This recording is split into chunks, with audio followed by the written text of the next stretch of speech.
Vida e Sexo, Emmanuel, capítulo 15, Desvinculações. Pergunta: a algumas pessoas, a doutrina da reencarnação parece destruidora de laços de família, com o fazê-los anteriores à existência atual. Resposta: ela os distende, não os destrói. Fundando-se o parentesco em afeições anteriores, os laços existentes entre os membros de uma mesma família são menos precários. Essa doutrina amplia os deveres da fraternidade, porque no seu vizinho ou no seu servo pode-se achar um espírito a quem tem estado presos pelos laços da consanguinidade. A questão 205 de O Livro dos Espíritos, afirma que a reencarnação não destrói os laços de família, mas sim os estende e fortalece, pois o parentesco se baseia em afeições de vidas anteriores, não apenas na consanguinidade. Os espíritos esclarecem que a pluralidade das existências amplia os deveres da fraternidade, mostrando que os laços consanguíneos são menos precários e a afinidade é a verdadeira base familiar. A família atual pode ser um reencontro de espíritos que já se amavam ou um encontro de espíritos que precisavam de reconciliação. Ao mostrar que podemos ter sido pais, filhos ou irmãos em vidas passadas, expande os deveres da fraternidade, mostrando que um vizinho ou um servo pode ser um espírito ligado a nós. Também diminui a importância dada à genealogia e orgulho, pois a verdadeira honra reside na qualidade moral do espírito, não em títulos ou status social, revelando que as leis de Deus não se baseiam na vaidade humana. A ideia de ter pais ou filhos de diferentes raças ou classes sociais em vidas passadas diminui a importância dada à genealogia e aos status, que são o quê? Manifestações do orgulho humano. O parentesco espiritual é mais forte do que a simples consanguinidade atual. Kardec diz que o apego excessivo a títulos ou antepassados ricos se baseia no orgulho, porque a reencarnação revela que já tivemos muitas origens e condições diferentes. Enfim, a questão ressalta que Deus não regula a natureza das nossas vaidades. O valor de um espírito está em sua evolução moral, não em sua posição social, em sua linhagem. Resumindo, a questão 205 promove uma visão mais ampla e amorosa das relações humanas, fundamentada na lei de causa e efeito e na continuidade das existências, combatendo o orgulho e o egoísmo. Então, vamos ao texto. A desvinculação entre os que se amam com a necessidade de sanar os enganos e os erros do amor assume habitualmente o aspecto de dolorosa cirurgia psíquica. Ele diz dolorosa cirurgia psíquica porque aquele que passa por união em que um brinca com os sentimentos do outro, desencaminha o outro, provocou no outro traumas psíquicos. A pessoa tem dificuldade de se relacionar porque foi desiludida, traída e espera que todo relacionamento seja assim. E isso precisa ser resolvido. Então, numa próxima vez, eles provavelmente vêm como pais e filhos para sublimar o amor mal resolvido. Então, nesse capítulo, ele está falando daqueles vínculos amorosos tão desvirtuados, tão complicados, mal educados, ou seja, o amor está contaminado por vícios e paixões, por egoísmo, por crueldade. Amor esse que precisa ser sublimado. E esse processo de sublimação é que Emmanuel está chamando de desvinculação. Então, é um processo.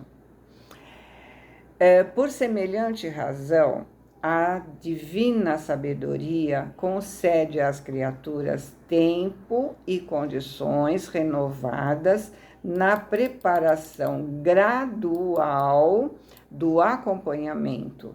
Preparação gradual, porque se for muito abrupta, pode causar danos. Geralmente, essa desvinculação se verifica numa constante digna de nota. A posição de pais e filhos, incluindo-se nelas os pais e filhos adotivos, uma vez que no enternecimento do lar todos os jogos de ternura são colocados na mesa do cotidiano, revestidos de encantamento construtivo. Porém, no fundo da personalidade paterna ou do coração maternal, descansam os remanescentes de grandes afeições, às vezes desequilibradas e menos felizes, trazidos de outras instâncias, outras vidas, né? Nos domínios da reencarnação. A libido ou o instinto sexual na forma de energia psíquica tendente à conservação da vida, em muitos casos, permanece na carícia dos pais, revestida em aveludado manto de carinho e beleza. Mas o amor é ainda, nos mistérios do espírito, como fogo de vida que se nutre do próprio lenho. Por sua vez, nos entes queridos que retornam à estação da esperança doméstica, essa mesma afetividade reponta, incontrolável e genuína, embora transformada nos brincos da infância. Porém, os pequeninos, recém-vindos da amnésia natural que a reencarnação lhes impôs, não conseguem esconder as próprias disposições no campo das preferências e, inesperadamente, quase sempre surgem neles as inclinações descontroladas nos caprichos com que se mostram, exigindo especial atenção de pai ou mãe a revelarem de modo claro para que rumo se dirigem os laços mais fortes. Geralmente, aliás, com muitas exceções, as filhas se voltam para os pais e os filhos para as mães, patenteando a natureza das ligações havidas em existências passadas e prenunciando a obra de desvinculação que se executará, inevitável, no futuro próximo. Óbvio que nem todos os filhos aparecem no lar categorizados à conta de desvinculação afetiva, porque milhões de espíritos no corpo da humanidade tomam a estrutura física no desempenho de encargos simples ou complexos, valendo-se da colaboração dos pais, como amigos que se ajudam mutuamente nas faixas da confiança e da afinidade recíprocas. Porém, nos referimos ao lar como pouso de desligamento, porque na Terra as relações entre pais e filhos e, consequentemente, as relações de ordem familiar constituem clima ideal para a libertação de quantos se uniram entre si de modo inconveniente nos desregramentos emotivos em nome do amor. Então, o lar, a família, é o melhor lugar para a desvinculação. No lar, haverá menos dor, menos conflito. Os amores mal resolvidos do passado dão lugar ao amor pais e filhos. Vão aparecer aquela paixão que a filha tem pelo pai, que o filho tem pela mãe. E se no casamento a mãe ou o pai sofrer muito, né, no casamento dos filhos, né, a mãe chora, se descabela, o pai sofre muito, deve procurar ajuda para desvincular com suavidade. Esse sofrimento se deve à entrega daquele afeto, daquele que foi amante, a uma outra relação. Então, o lar é um pouso de desligamento, quer dizer, aqueles vínculos tumultuados que existiram no passado, agora se manifestam como pais e filhos. Então, há um desligamento porque os papéis são outros. O amor a ser desenvolvido é outro. Aquele sentimento torto agora se transforma em proteção, cuidado.